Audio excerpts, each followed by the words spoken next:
All right, so let's go to the next step, which is to actually start totaling things now that everything is sequenced in the order that we want it sorted in using our sort feature.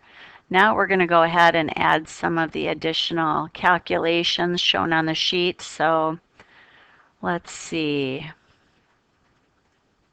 Total points, final grade, letter grade, and comments. Now that doesn't fit in the columns very nice when I enter them like that. So what's one of the features we can use to make that fit better? And the way that they've done it on the sheet is to change the text direction to actually go rotate text up versus down versus vertical. So if we were to do that, you're going to see that it falls into a format more similar to what your sheet has. Make sense? Okay.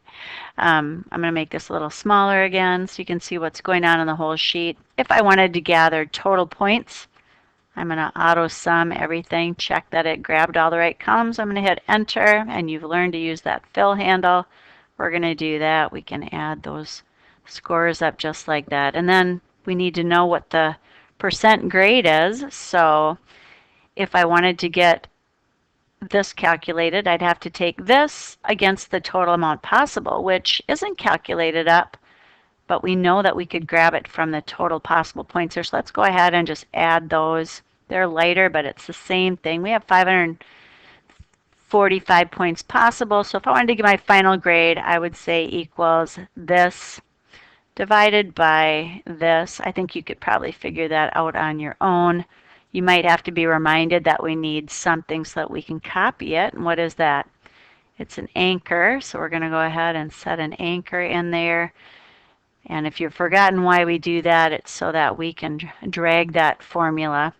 If I wanted to format this as a percent, I have to tell it to do so. I probably want an additional, there we go, decimal, just so I can round these. And because I anchored it, I can now quickly come up with those. The next step that we have is to actually use this VLOOKUP feature to enter the grade here. But I'm going to let you get caught up, and then we will come back and we will have it calculate the grade and hopefully use an if formula to highlight if a student has fallen into trouble. Again, this particular video is less than 3 minutes.